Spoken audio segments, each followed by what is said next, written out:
Chapter 11. Into the Howling Storm. Nate! What? Nate slowly opened his eyes, then jumped.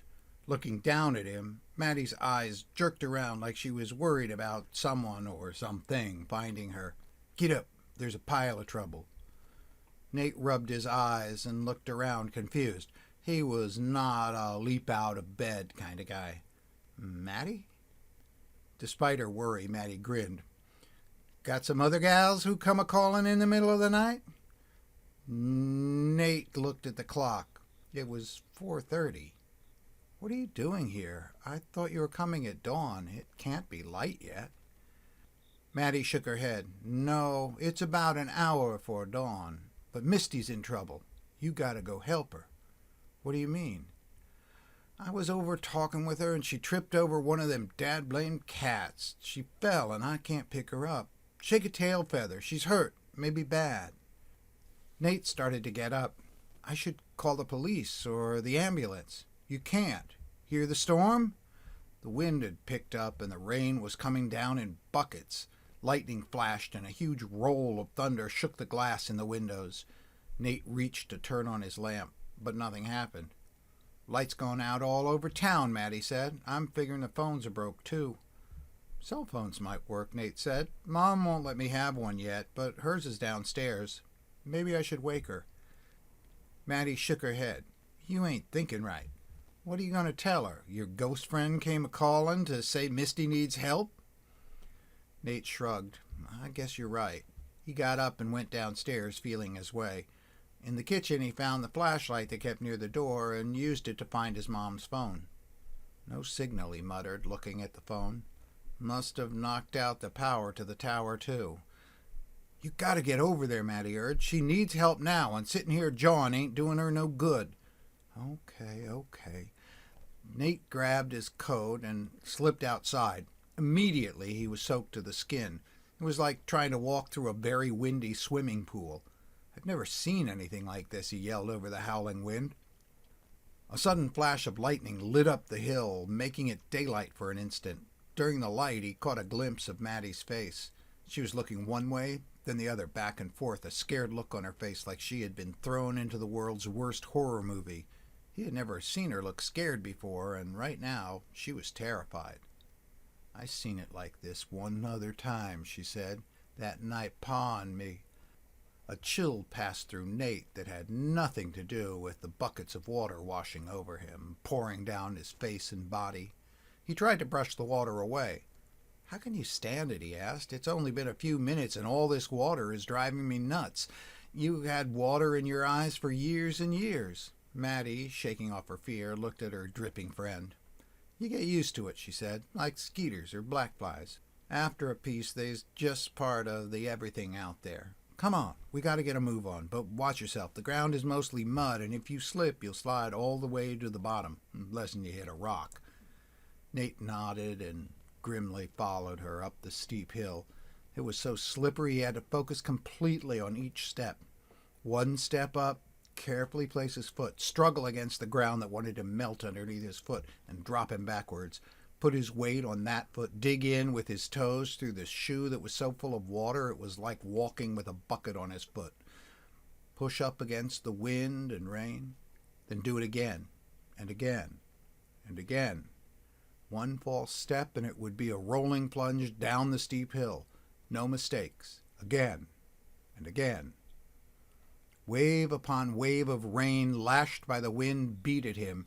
Huge bursts of lightning ignited the sky, then plunged the world back into blackness as the arc ended. Then the thunder smashed so loud it shook him and echoed in his ears. Still he kept climbing, urged on by Maddie, even though he was exhausted. His legs ached and his brain screamed to stop and get back inside and wait for this pounding storm to pass. One foot, then the other, up and up against the pain, against the rain. At last they crested the ridge. It was easier now. Half sliding, half running, he hurried down to Misty's house, Maddie leading the way. Come on, Maddie screamed. Nate threw open the door and hurried inside, water pouring off him, soaking the rug and everything he passed. Misty was lying on her side in the front room. Nate had heard you weren't supposed to move a hurt person because they might have broken bones. He knelt beside the small old lady, trying to see if she was breathing. The water continued to drip off him and splashed on her face. She blinked, then opened her eyes.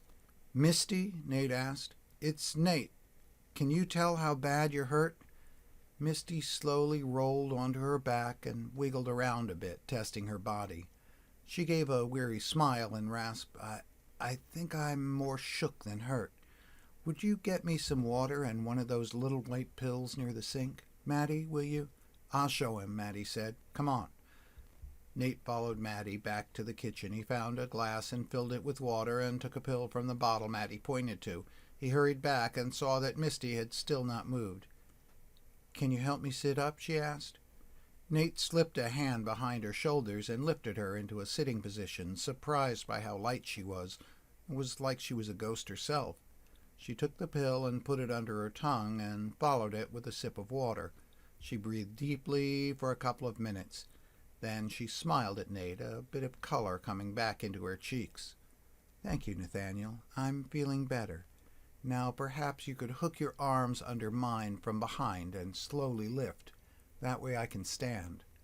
Nate tried, and soon Misty was on her feet. She took a short step to her chair and sat down, holding out her hand again for the glass of water.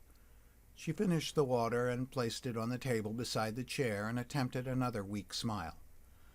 "I'm all right, Maddie. You can stop pacing now." Maddie had been nervously prowling around the room while Nate had been helping Misty. "Thank you both." "What happened?" Nate asked. "Do you need to go to a doctor? The phones are out, but my mom could drive you." Misty shook her head. "I thought I was going to step on Sammy. He darted under my foot, so I tried to shift. Unfortunately, I ended up falling. That was too much of a surprise for me and my heart." She smiled again. "My bones are fine, but my heart doesn't like to beat so quickly." Nate looked concerned. "Then you should go to the hospital." Misty shook her head again. "It's not my time. Soon, but not yet.